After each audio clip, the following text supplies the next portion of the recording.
The medallion. Have you seen the medallion before? I sure have. Everyone at least has a Jackie Chan feature that they have watched in their lifetime. It could have been probably the big blockbuster Rush Hour, or maybe you found one of his classics like Police Story, Snake and the Eagle's Shadow, and Legend of the Drunken Master, that's the one. Personally, the film which opened the gates was The Tuxedo. I was around 7 or 8 when I saw it. Originally, I was going to talk about this, but aside from my childlike fascination of a super tech tuxedo that does everything, it kind of made me cringe.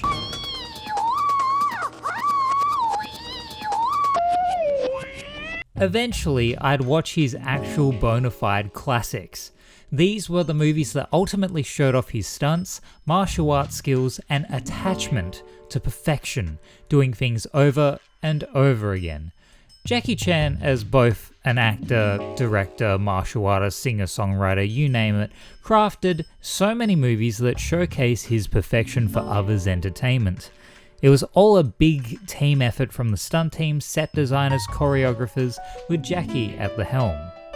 This video is sharing your next potential group movie. There is no form of narcotic required. This is the medallion, the metal lion. In the medallion, there's a medallion. Wow.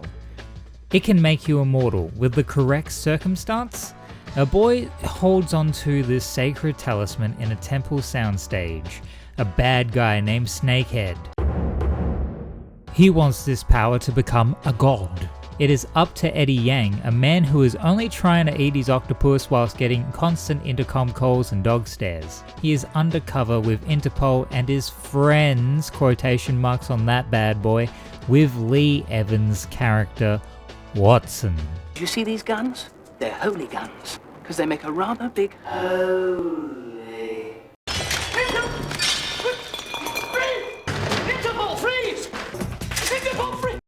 From the DVD commentary, Lee Evans had a whole movie's worth of shtick, which is really evident in the bloopers. Look! You blew a hole in the floor! After he waits in the van playing cowboy, the boy shines the medallion oh so bright, so Eddie enters the sewer level. Hold the phone for a moment here. Thank you. Jackie does this side run thing in the sewers. He only does this side run in this action sequence, and to this day, what is this really? Is he trying to sneak? Putting those 10 seconds aside, it does deliver a quick action scene dedicated to a pistol and shotgun, including a poor attempt of skipping stones to distract henchmen. What's that? What was that noise? No wait, he's trying to sneak in the water. They actually filmed the sequence in a drain, so you can only imagine how smelly the bog could have been, sweating in black leather jackets. Everything in this Interpol mission goes wrong, including for the bad guys. Snakehead knocks out the guard, meditates, and stares at the boy, waiting for the pure chance that he'll get the medallion seamlessly. Alas, the villain fails to retrieve both the boy and medallion and decides to burn the temple down. You let him get away.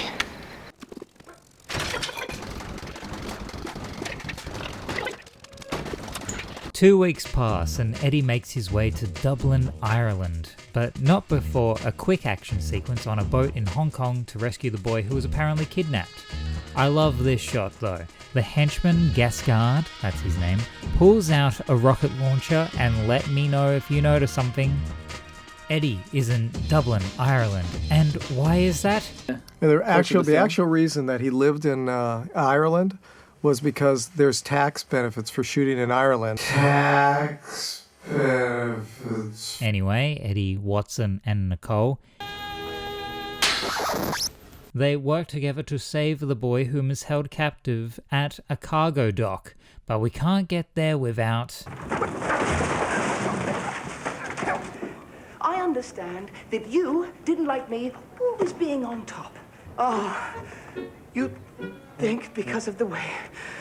Oh, yes, no, there's nothing wrong when two people love one another. This next segment You can blame Jackie Chan, as this was his idea. To get Watson to work on the case, Eddie and Nicole go to his house uninvited and cue the family cooking/party montage. This goes by so fast that you can't believe what's happening. Jackie eating food quickly is funny, then they just dance in the living room. You know, we've only met Nicole for 6 minutes in movie time, maybe less so. Watson's made a fib to his wife about being a librarian. It doesn't really add much to the film. There's a reason as to why it's rushed and embarrassing though. Apparently, the whole montage was the final thing they shot for the film. You could see they are all super tired. Lee Evans apparently was pissed off that day after dealing with a rude interviewer. The next day, one of Snakehead's henchmen casually sticks gum on Eddie's car door handle, a true villain. Jesus. Because of that, an awesome chase ensues, and I'm not kidding about that.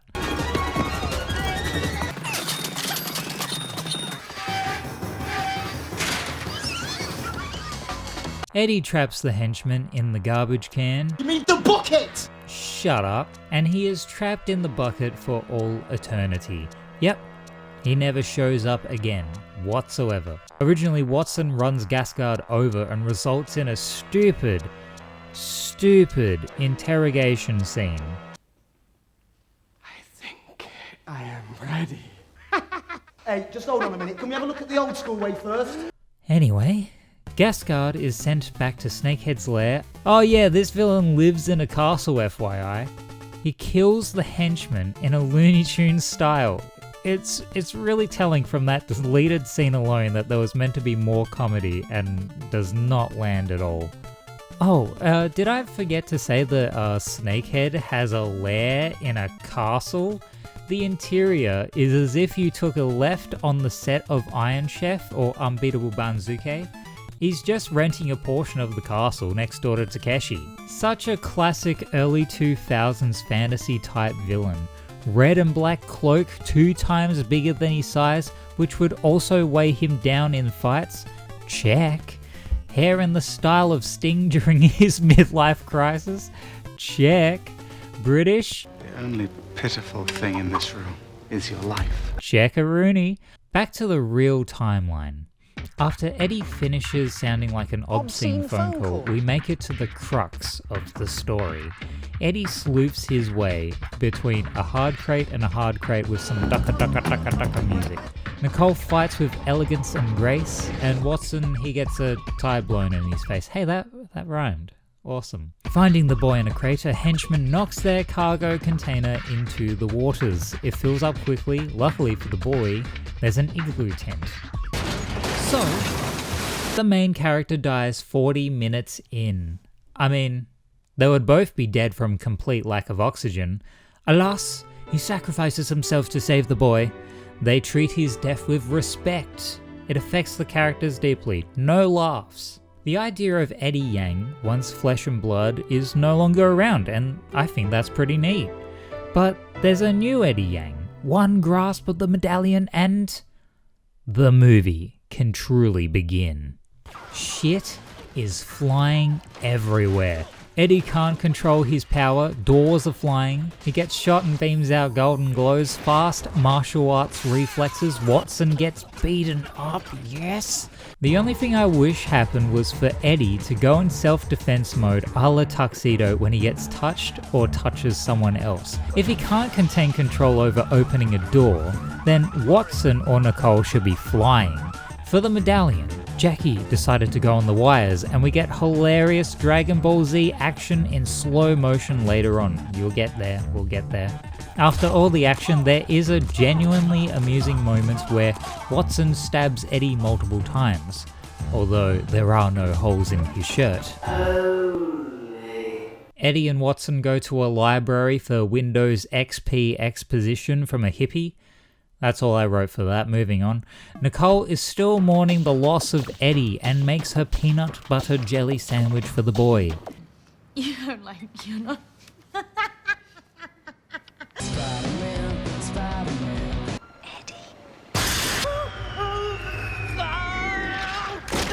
If that's OP, well, he had other superpowers in the deleted scenes that you don't get to see. The power to spit acid after a cup of coffee, spitting out water that shrinks people's heads. These would be cool abilities to have implemented. Imagine all these powers utilized for the final boss fight with Snakehead. Speaking of Snakehead, he kills himself.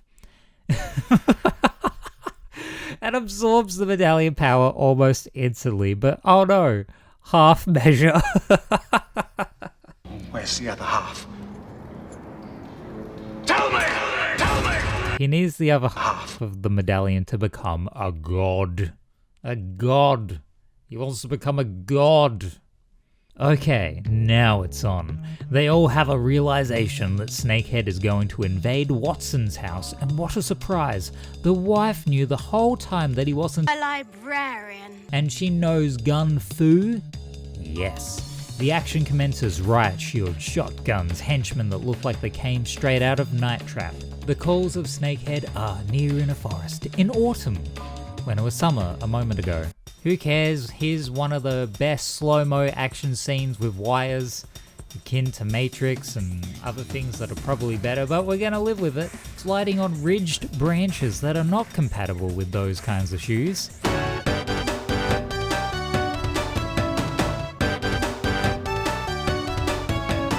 Throwing massive trunks, bouncing around like video game magic. For a young kid, teenager, this is the coolest shit ever. For me now, it's just amusing. The kicker for me though, literally, is this. Out of nowhere, the film starts fading to black like a trailer.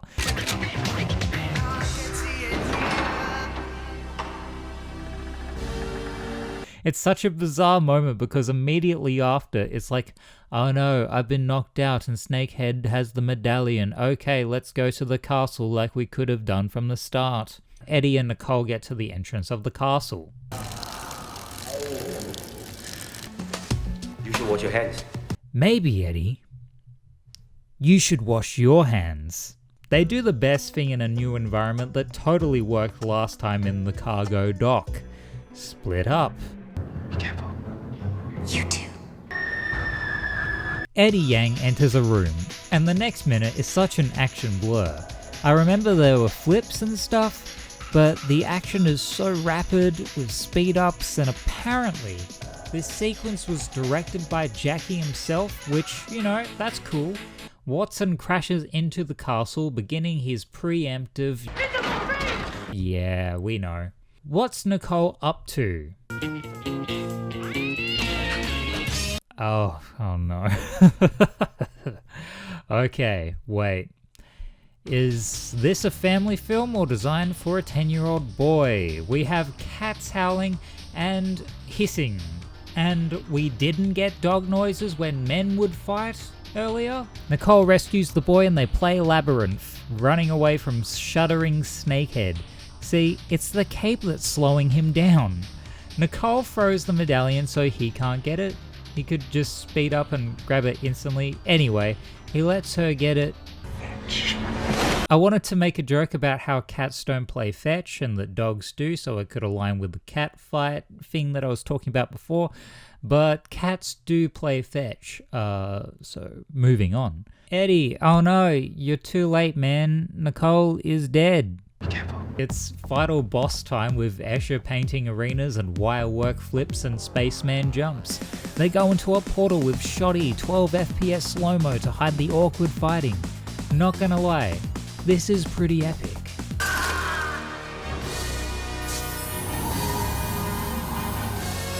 Eddie stabs Snakehead with the medallion, which exposes the creatures inside it and warps them into a portal. And he's stuck inside the medallion. Oh no. Nicole is dead, and guess what? Brought back to life. Wow. And she slaps. They kiss.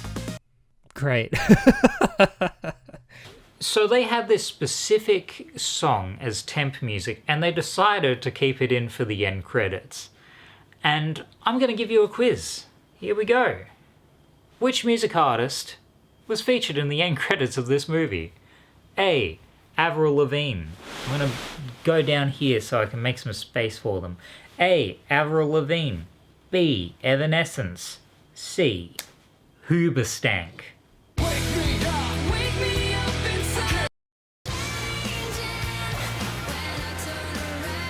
Oh yeah, nothing like closing out a Jackie Chan action film with some Avril Lavigne angst. Watson does s'more shtick. Nicole and Eddie run out of the castle with powers that could save and help the world.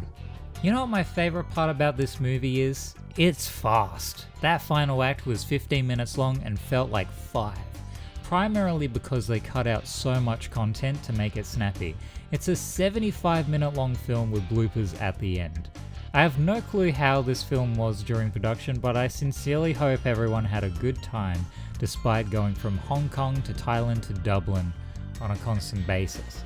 I'm giving this one 9 out of 10 goofballs. It is, whether you like this movie or you dislike this movie, it is a treasure trove of insanity and madness and tonal inconsistencies. The tonal inconsistencies make this movie the thing that it is. A $3 rental per week. And it's an action film, but also a comedy.